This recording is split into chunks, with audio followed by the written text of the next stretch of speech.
51, the deliverance of Muchikunda. This is text 51 through 54. No, 53. 51 through 53. Nirjitya dikchakram avabhuta vigraho Varasanasta samaraja vanditaha Griheshu maitunya sukeshu suyositam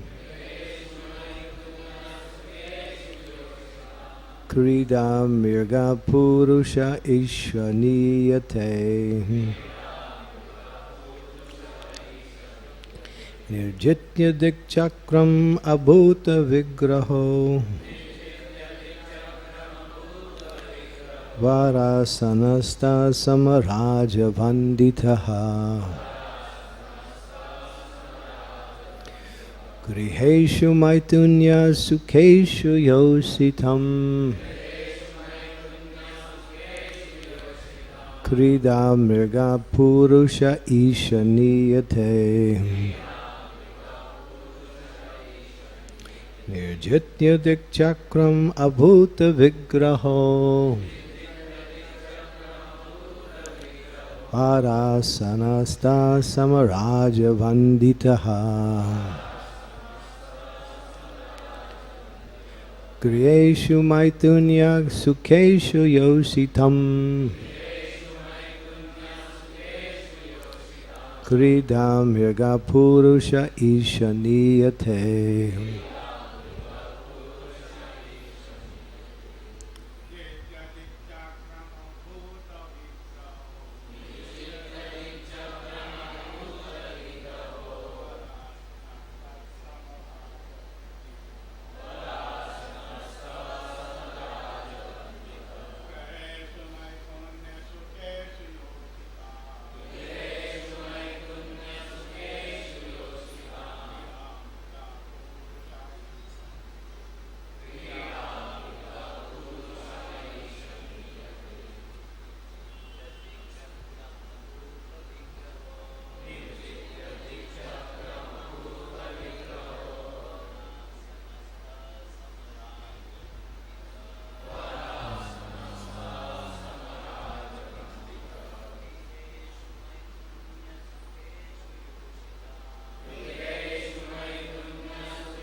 Ladies.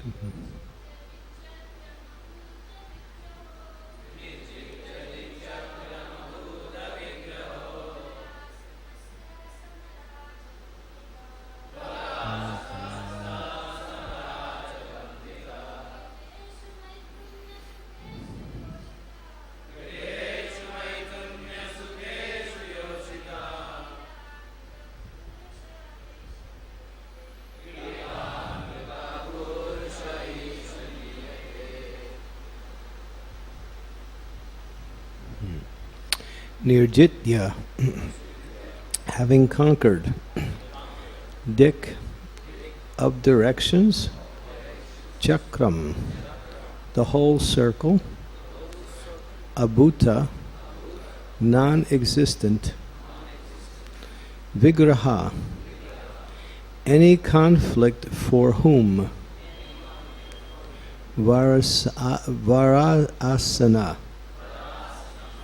on the exalted throne, sta, seated, sama, equal, raja, by kings, vanditaha, praised, grihesu, in residences, maitunya, sex, sukesu, whose happiness, yositam, of women, krida mirgaha, a pet animal, purusa, the person, isha, O Lord, niyate, is led about. So King Muchikunda is speaking, and he has just been blessed by the Supreme Personality of Godhead, Lord Shri Krishna. Krishna is pleased with Muchikunda, and now Muchikunda is responding to the Lord about the goal of life. And he explains some of the misconceptions that great personalities undergo when they become powerful, and what happens to them once they live under those misconceptions, how much they go down. So he's continuing. This is a continuation. Having conquered the entire circle of directions, and thus being free of conflict, a man sits on a splendid throne, receiving praise from leaders who were once his equals. But when he enters the woman's chambers where sex pleasure is found, he is led about like a pet animal. O Lord. Next verse. A king who desires even greater power than he already has strictly performs his duty, carefully practicing austerity and foregoing sense enjoyment. But he whose urges are so rampant, thinking, I am independent and supreme, that person cannot attain happiness. Today's verse. I'll just read the Sanskrit. Bhava pavargo brahmato yuda bhavjet janasya tarya juta sad samagamaha sadsangamo yarhi tadaiva sadgato paravarese tvai jayate matihi. When the material life of a wandering soul has ceased, O Achyuta, he may attain the association of your devotees. And when he associates with them, there awakens in him devotion unto you, who are the goal of the devotees and the Lord of all causes and their effects. Please repeat. When the material life of a wandering soul has ceased, O Achyuta, he may attain the association of your devotees. And when he associates with them, there awakens in him devotion unto you, who are the goal of the devotees and the Lord of all causes and their effects. Purport. Acharya Jiva Goswami and Vishwanath Chakravarti agree on the following point.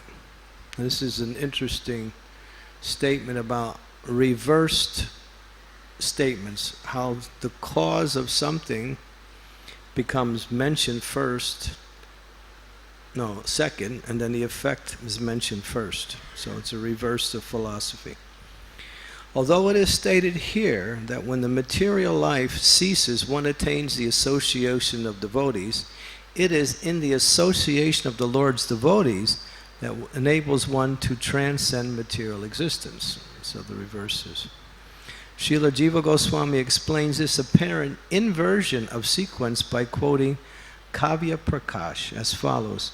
Karyam karayayos cha pauvaparya viparyayo vijayati sak yoshokti syatsat. A statement in which the logical order of cause and effects is reversed should be understood as ati sayokti, emphasis by extreme assertion. So they want to make a point, so the reverse is mentioned here. Srila Jiva Goswami cites the following commentary on this statement. Karunasya sigda karitam vaktum karasya purvam yukto. To express the swift action of a cause, one may assert the result before the cause. You follow? So the result is first, the cause is second. So it says here that after one is finished with material life, they get devotee association. But actually it's the other way around. By associating with devotees, one's material life gradually becomes finished. So that's the point. In this connection, Srila Vishwanath Chakravarti Thakur points out that the merciful association of the Lord's devotees makes possible our determination to become Krishna conscious. And the Acharyas agree with Srila Jiva Goswami that this verse is an instance of Atisayokti, or inversion of principle. Om Agyan Timidandasya Gina Jina Salakaya Chaksu Unmilitam Yena Asmai Shri Gurave Namaha Shri Chaitanya Manobhistam Staptitam Yena Bhutale Swayam Rupa Kadam Mayam Dadati Swapadantikam Bande Ham Shri Guru Shri Uta Padekamalam Shri Gurun Vaishnavamscha Shri Rupam Sha Grijatam Sahagana Raganatam Vitam Tam Sajivam Sadvaitam Sarvadutam Parijana Sahitam Krishna Chaitanya Devam Sri Radha Krishna Padam Sahagana Lalita Sri Vishakam Vitamscha. Hey Krishna Karuna Sindhu Dina Bandhu Jagatpate Gopesha Gopika Kanta Radha Kanta Namostute Tapta Kanchana Gaurangi Radhe Vrndavaneshwari Vrishabhanu Suti Devi Pranamami Hari Priye Vancha Kalpa Taruvischa Kripa Sindhu Bebacha Patitanam Pavanebhyo Vaishnavebhyo Namaho Namaha Shri Krishna Chaitanya Prabhu Nityananda Sri Advaita Gadadhar Srivas Gauda Bhakta Vrinda Hare Krishna Krishna Krishna Hare Hare Hare Ram Ram Ram Hare Hare. A lot of emphasis on the purport is talking about the literary inversion of a point. But what is the point that is being inverted? Is actually that material life can only cease only by the grace and the association of the great souls. So one may be frustrated with material life due to inability to enjoy material life, which is usually due to one's karma effect. So one is unsuccessful in material life, or suffers a lot in material life due to karma. But even though that's there, it doesn't discourage a person to keep trying. Just the nature of the conditioned soul, that no matter, because they see others doing something similar, so they continue in whatever way they can to somehow or other find some kind of happiness in materialist life. But it isn't until the association of great souls that material life actually becomes finished. Although one may have the desire for something better, because one is impelled by one's karmic activities, one cannot change. Karma pushes a person in a certain direction. It's a driving force that makes one think and act in a certain way that causes one to continue even though one is failing. Continuing with the material existence like that. We see that all the time. A person may be in a very pitiable condition.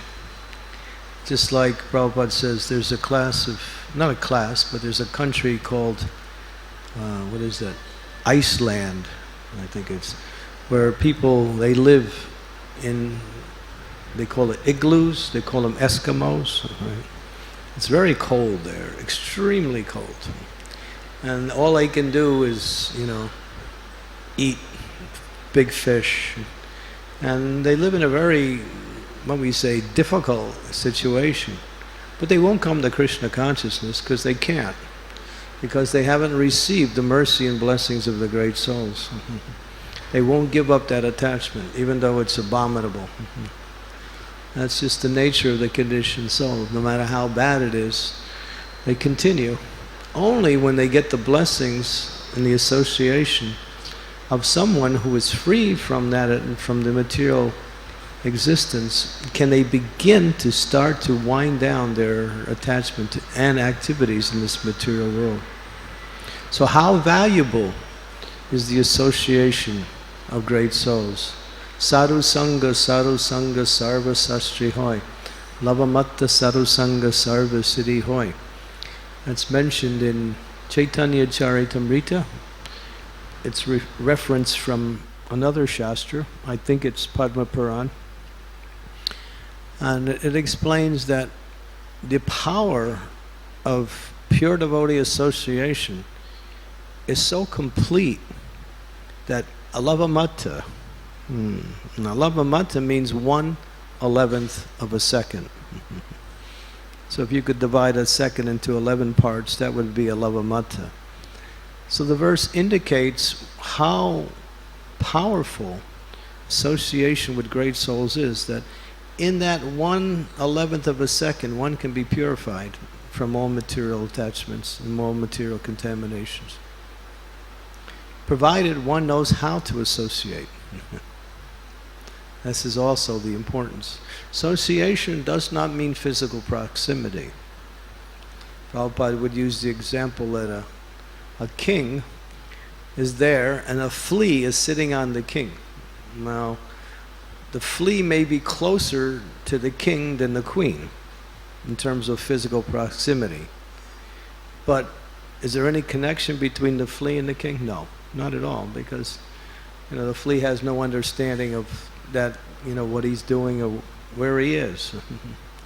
So association has to be consciously applied to the principle of activity, that we associate in a proper way, or we understand what is the mood of association. So the basic principle of association is to hear. This is the basic principle, and it doesn't change. It simply evolves to greater and greater, what we say, activities on the process of hearing. So sometimes we hear that I've been associating with many great souls for many years, but I don't feel purified. I'm not purified. And that may be correct. So is this verse just a eulogy or a hyperbole, just making some exaggeration in order to inspire people to act in that way? No. Srila Prabhupada was asked this question. Well, we've been associating with you for so long and hearing from you, but still we don't feel purified. And it's obvious we're not, because we still have material desires. So then Prabhupada clarified. He said, when the wood is wet, the fire doesn't light. But when the wood becomes dry, immediately, as soon as it comes in contact with fire, it ignites. So the drying process is the continuation of the hearing process. So one has to continually hear in the mood of understanding. Hearing is also a very important part of association. In fact, it's foundational. But what is the quality and how do we hear? What is the essential principle that makes hearing effective? This is also explained in the Padma Purana, where hearing has to take on three principal qualities that lead to the fourth quality, which is the result of that hearing. And what is those three principal qualities? One must have faith in the person one's hearing from. One should not just hear from anyone. One should hear from one who is qualified to speak, or one who is practicing pure devotional service.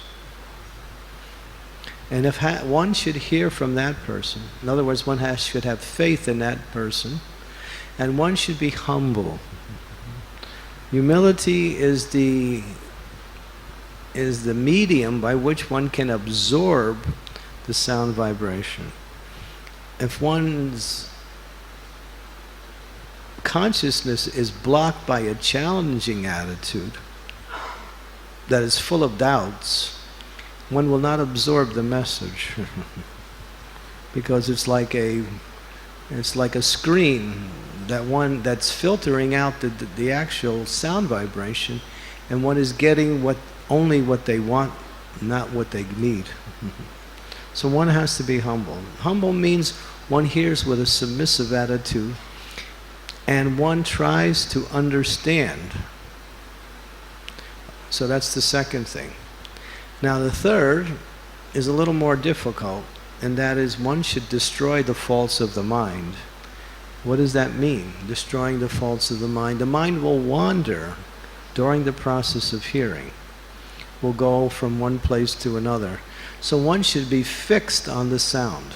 One should hear with, as Prabhupada says, with rapt attention.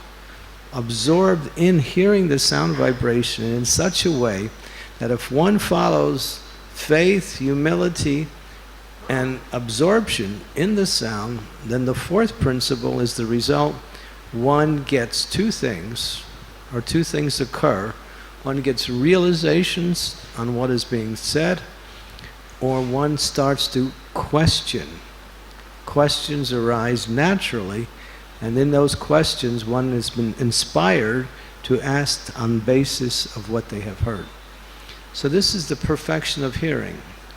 So in order to take the benefit of the association, one must practice these principles. And of course, association through hearing leads to seva. Seva. When one is actually hearing and inspired by that sound vibration, one will desire to do some seva. Like that. Like that. So one should continue to hear until that mood of service arises. Because as one becomes purified, the heart is changing, or the actual pure consciousness of the soul is awakening.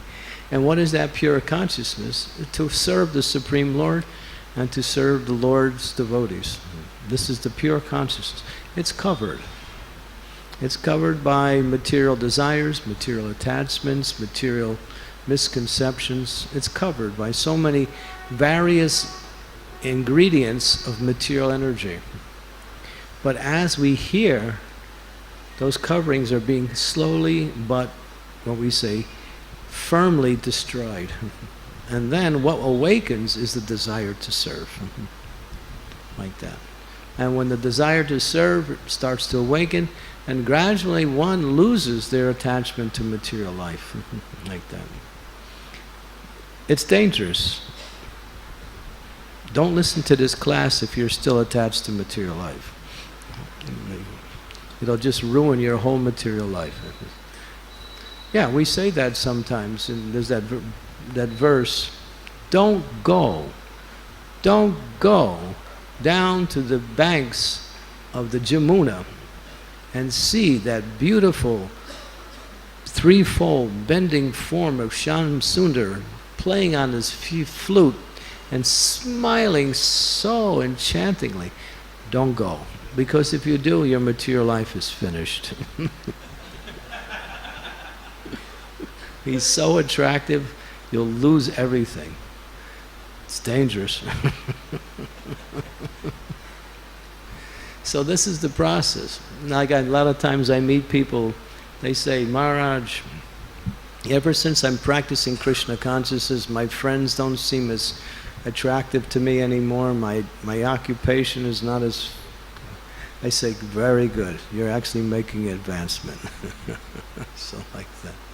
So it's natural that those things that have caused us attachment and activities in the material world, which we are so much absorbed in, not necessarily fond of, but absorbed in, gradually start to deteriorate as we associate with the devotees in the process of proper hearing, like that. So association is the pinnacle or the foundation for all success in spiritual life. Those who don't see the need for association will not make tangible advancement. How important association is. When Srila Prabhupada was asked what's the most important thing in Krishna consciousness, he said there's three things: association, association, association.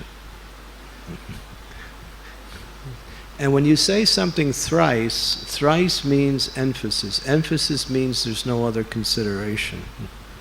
Just like we say Hare Nama, Hare Nama, Hare Nama, Eva Kevalam, Kalon Nasti Eva, Nasti Eva, Nasti Eva, Gatir Anyata. So the chanting of the holy names of the Lord is the means for self-realization in this age. There's no other way, no other way, no other way. But in association, this is the key.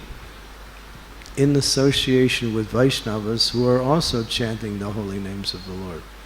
We need inspiration. Association is natural for the human psyche in order to find happiness and fulfillment in life. Everyone seeks association. And Prabhupada said, even if no one associates with anyone, they get a dog. And then they associate with the animal or some form of living being, because it's natural to want to have another living being around. It's just natural. Those who stay by themselves, unless they're pure self-realized souls who have attained complete perfection, or otherwise a person is not happy. Otherwise a person is not. Self-realized soul is associating with Krishna in pure devotional service, so that is, he has attained the perfection of that association like that. So how important association is, it cannot be emphasized. Prabhupada tells a little funny story about association. Would you like to hear it? You still awake? No, everybody's not? Okay. All right. This is an interesting story. It's a little, it's not a story, it's kind of like an analogy. It's called the power of association. So one man, he goes to the field in the morning to take care of business. So he's out there in the field and he takes care of business. And then he turns around and he looks at the results and he says, "Oh, how nasty." And then the stool talks back to him and says, "Yes, last night I was a very nice pakora, but since my association with you, I have become like this." Power of association. So the point is that in Prabhupada, when he heard that, he liked that, you know. So association cannot be minimized or it cannot be overly eulogized. In each case, association is the product of success. We see, even in the material sense, if a person wants to become successful in a particular field or particular business, he'll associate with people who are like that, who are sometimes better than him. He'll learn from them, get inspired from them, and also enjoy that association. So association is a feature of life that cannot be minimized or eliminated. But how important it is in the association of devotees. Because there's an added factor in the association of devotees, and that is Krishna's there. If you want to find Krishna, you can find Krishna in his association of his devotees. This is where you usually find Krishna. As Krishna says that,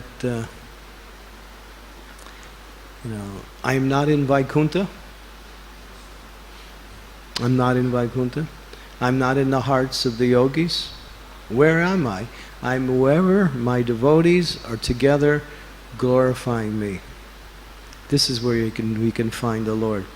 Where the devotees come together to glorify the Lord is so happy to be present in that assembly. So this is where we find the happiness in Krishna consciousness and the success of our devotional practice, in the association of devotees.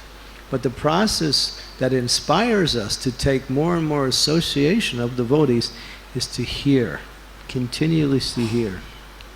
Shrinvata swakata Krishna, Punya Shravana Kirtanaha, Viranto Sto Abadani, Vidhunoti Suhit Satam. That Krishna, in the heart of the sincere devotee who has an eagerness to hear, not just hearing, there's different kinds of hearing. There's mechanical hearing, there's dutiful hearing, there's, just like at the end of the class, someone will come up to you and say, "What was class about?" And you'll say, "It was all right, it's a nice class." What did he say? He made some good points. Do you remember anything? Oh, give me time to think here. We forget, right? We forget. After class, we forget. So if we can retain at least one point in class and make that one point a feature of practice, then that class was successful like that. So hearing actually inspires change. Hearing inspires change. If for years and years, if we're still hearing and nothing's changing, then there needs to be some understanding of what is the principles of how to hear properly, or what are those attachments that are keeping us from actually going deeper into the hearing process. Because Krishna won't let you go farther than you're already at. Before you can pass stage, to get to stage 10, you have to pass stage 1, 2, 3, 4, 5. In other words, the hearing process gradually purifies us. And as we become purified, we respond by acting in devotional service, or by relinquishing our attachments in this material world. It's automatic like that. So one has to hear regularly with rapt attention. But then Prabhupada gives a feature of a principle of how the human psyche works. He says that no one can have rapt attention unless one is purified in mind. So unless the mind is purified, rapt attention cannot develop. Rapt attention means you're absorbed. It's almost like it's a state of meditation. Not just hearing, but you're actually in a meditative mood of hearing. There's no other thing that comes into your consciousness. So, but one cannot have that unless they have pure consciousness. And then Prabhupada goes on to say, and one cannot be pure in mind unless they're pure in action. And then he goes on to say, but one cannot be pure in action unless they're pure in eating, sleeping, mating, and defending. In other words, to regulate the bodily needs in such a way that they don't interfere with our practice of the process of hearing. And he says, then one can hear with rapt attention. But then Prabhupada ends the discussion by saying, in any case, just try to hear. In other words, even though you haven't developed all these qualifications or states of purity, just try to hear. Try to hear as much as possible. This is the foundation for success in devotional service. To hear more and more and more. Practice the art of hearing. The more we hear, the more we get realizations. The more we get realizations, the more we're inspired to give up material life and to go deeper into the practice of Krishna consciousness. It says if you hear only once Krishna's name purely, that pure sound can eliminate all material attachments and material contaminations for millions of lifetimes. That's how powerful the hearing process is when it's connected to the pure sound like that. So how important it is to hear like that.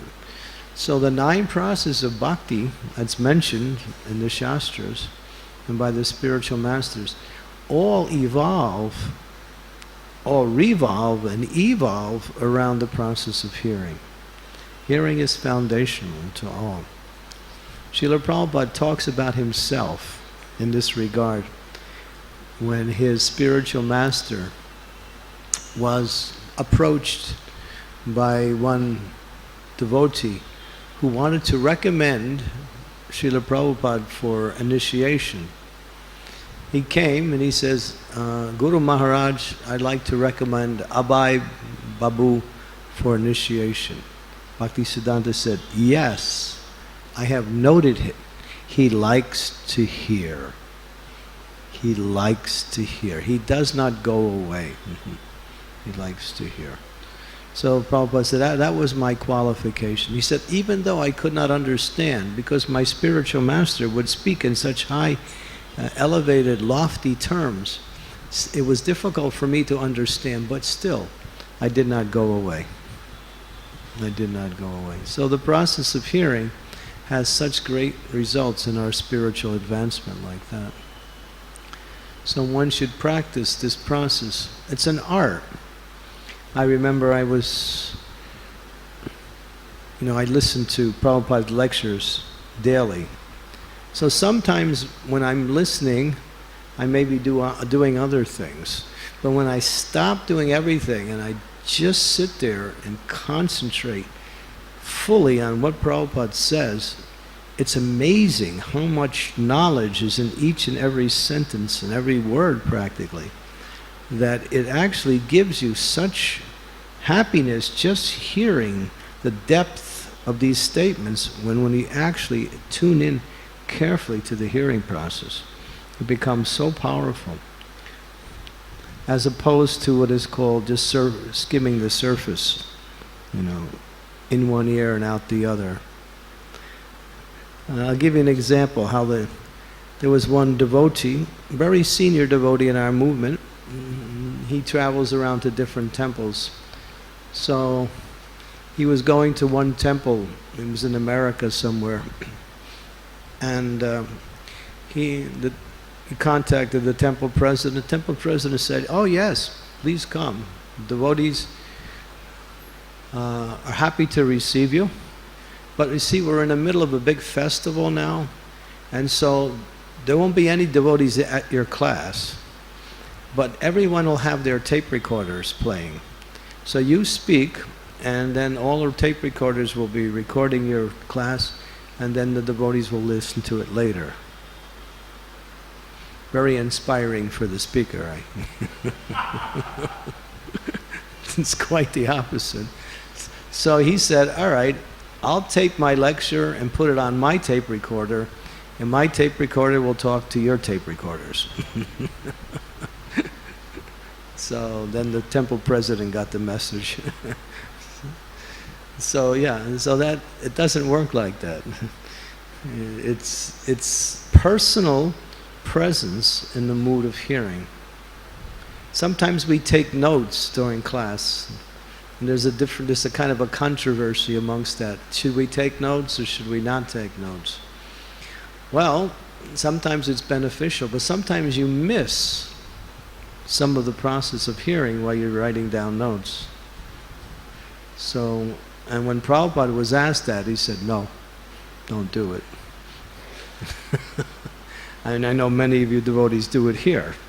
And I'm not saying you shouldn't do it, but if you can not miss what's being said while you're writing, because sometimes, you're writing something down and the speaker will say something and everybody will laugh and you'll say, what did he say? You missed it. So if you're expert at keeping those ears perked and writing at the same time, then you can just funnel it, it'll go right, from the ear into the pen, right? But the idea is not to miss the sound vibration, because not only is what is being said important, but the sound vibration is also an essential part of the purification process.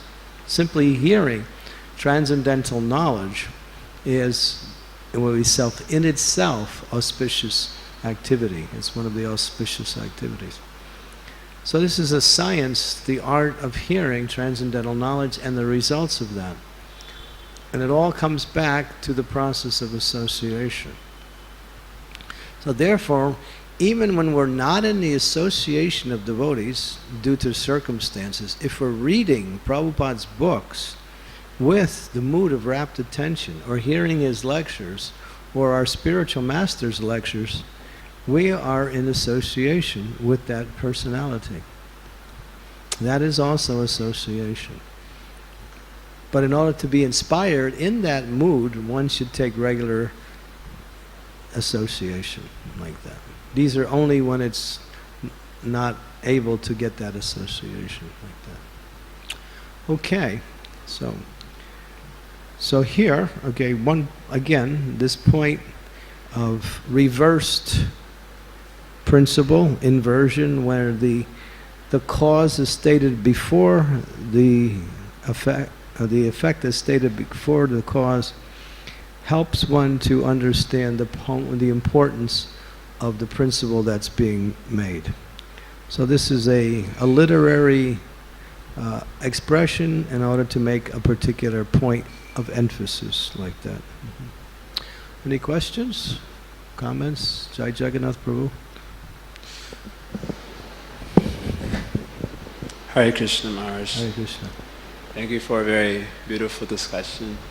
You were mentioning about 4 points that are required for hearing effectively. Yeah. You mentioned faith, humility, I think absorption, and then the fruit of such hearing. Absorption, it's described as destroying the faults of the mind. Right. That means when any other thoughts come out, one should immediately push that out. Uh-huh. My question is about the first 2 points. One obstacle that I've observed over the years, especially as a brahmachari, is that we have to hear from everyone. Whoever comes and sits in the Vyasa-san, we have to hear from them. At least in the spirit of humility, that we should hear from all. At the same time, we may be lacking faith in such persons for whatever reasons. Some of them may be psychological, some of them may be philosophical, whatever. But for some reason, we may be lacking faith in those from whom we hear. But in the mood of humility, we hear from everyone. But without having faith in the hearer, then it's actually impossible to generally appreciate in a very deep sort of way what you're actually hearing from such persons. And I've noticed this, of course, with myself, and I've also noticed it with those that I associate with, that the spirit of hearing would be very passive, non-interested, non-participatory. No one has any questions. No one's really thinking about what is being said, and primarily because there's a lack of faith from the person from whom we're hearing at that particular time period. So my question is, how do we, especially as brahmacharis, I'm saying as brahmacharis because we have to attend the morning program, for example. As a householder, that's not exactly mandatory. You can hear from whoever you want. But in the ashram, we have to participate. And so how can we, particularly as brahmacharis, hear effectively, especially from one another, although we may be lacking the actual faith that's required to make that hearing effective? Well, part of that understanding of faith is what's being said. The person who is speaking is a representative of the spiritual master. So if they're repeating the words of the spiritual master, then that's perfect. If they're not, then one should understand and then question based on that. But if they're repeating, which they should do, they should either repeat or speak realization based on what they heard. Both of them principles are acceptable because both are coming from the same source. The realization of what you hear or the exact words of what you hear, either one. So this makes up the essence of the presentation. If someone is going outside of that, Just like there is a qualification for actually speaking, and that one must be following the process. Sometimes we don't allow certain persons to speak because of certain activities that have been performed in the past that are questionable, although they may have some knowledge of the Shastras. Because of the questionable activities, or there's certain philosophical beliefs that go a little outside of Srila Prabhupada's presentation or in addition. So that should be understood ahead of time. And then that can be questioned. So part of the question is that, not only do you question, you may question the authority of what they're saying. If they're saying something that is non-shastric, or it seems like it has no connection, then one can question that. It's not challenging, it's meant for clarification or meant for understanding what is the actual principle that's being, explained. So, yeah, your point is that we passively, as part of the morning program, sit in class every day, and we are meant to accept whatever is there. So a person who is speaking should have some adhikari. Otherwise, just to speak,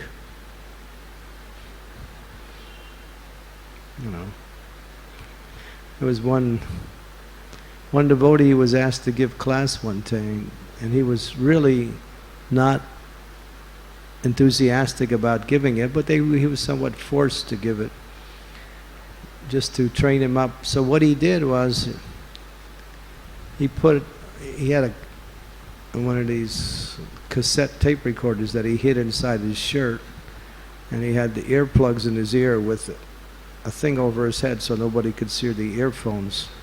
So he would push the button, and it was Prabhupada's lecture, and then he would hear what Prabhupada said, and then he would shut it off and then say that, and then he would turn it on again, and like that. Everybody thought that was the best class ever. All he did was just repeat Prabhupada exactly like that. He had his own realizations were not there, but he gave a perfect class because he just repeated the acharyas. So either you're repeating the acharyas or you're speaking a realization based on your own practice of devotional service, coupled with the knowledge you have received from the spiritual master and from the Shastras, like that. So sometimes if we're not versed in understanding, we may be, we may accept something that is not bona fide, or it's not what we say up to the standard. So that's why when the senior devotees are in the audience, they should also be aware of these things, so the junior devotees don't get, something they shouldn't get like that. That's why we say any questions, comments, or criticisms. So you can criticize in a way to understand, like that. But at the same time, those who arrange things for speaking should not allow someone who is not, up to the standard to speak like that.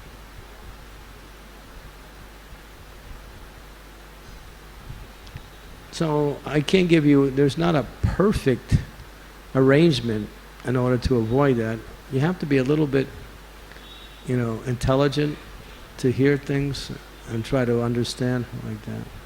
But if you hear something that is questionable, then you should act like that. I mean, sometimes we do say things, like one time I said something in one temple, and someone said, "Where did you hear that from?" And I said, "I heard it from Radhanath Maharaj." And they said, "Oh, okay." I couldn't give a Shastric reference. but I had heard it from Radhanath Maharaj. So when I gave the authority on where I heard it from, it was acceptable. But before that, it wasn't. And then Shivaram Maharaj also said, yeah, sometimes I say that also. I hear it from Radhanath Maharaj. So, yeah, so if we're hearing from one who is, purely speaking, then even though we don't have Shastric reference, we can also quote that personality like that. Mm-hmm. But if you make things up, like I made something up the other day in a college class, and I got challenged. It was correct philosophically, but I said it in a way that nobody ever heard it before. And some student was really sharp. He was really sharp. And he challenged me. And then I had to really take a long time to clarify what I was trying to say. Finally, he accepted it. I don't want to tell you what I said because you're going to challenge it anyway. So it was just a play on words in order to bring out, because when you're speaking in colleges, you got to be a little bit, like innovative, because they want something that's exciting. So I thought I'd use some interesting words to make the point.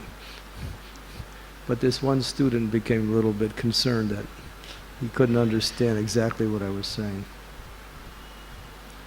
Anyway, it worked out in the end. So, yeah, it's like that. So, and I was glad he challenged me because all the other students were there listening. And he challenged me. It wasn't like he was questioning me. He challenged me. And I had to defend myself. It wasn't easy. Because I used terminology. We got stuck on semantics rather than on the point. The semantics became the point rather than the point, And so that can happen sometimes like that.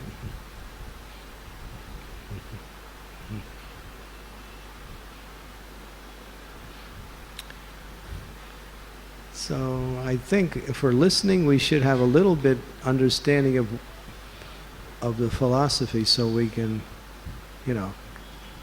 make a discrimination based on what we hear. Anything else? Any other questions, Prabhu? Yes. Anand Vrndavan? Yes. Okay. Maharaj, very nice class about hearing. You mentioned in the class, Maharaj, that if a person wants to get a taste in hearing, then Prabhupada has given the steps.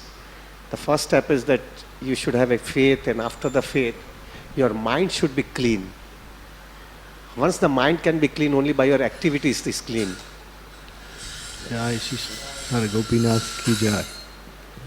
The mind should be clean, and once the mind can be clean, only when your activities in the full day is clean. Oh yeah, okay. So, then only your hearing can be effective.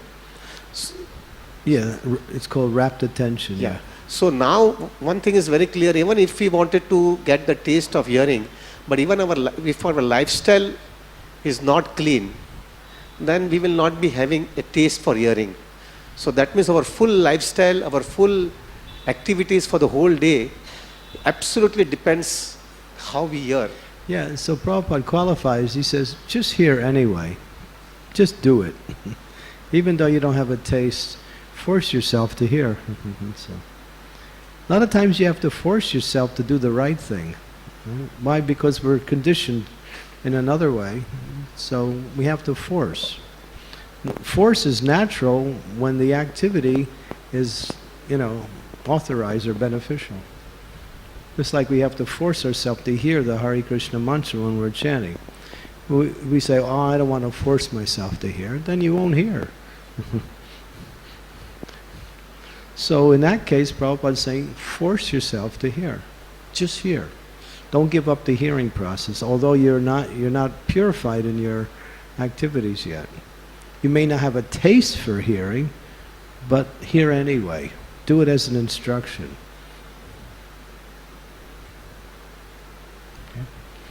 Okay. When we like something, or when it's more natural, then we don't have any problems. But when something is good for us, we don't have a taste for it, then we have to make a little effort.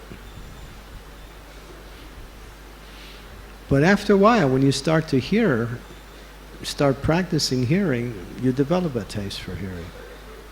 And it's usually not so far away. It's not like it's years down the road. The hearing process, the sound vibration is so attractive that if we practice the process of hearing, we'll develop an attraction for it.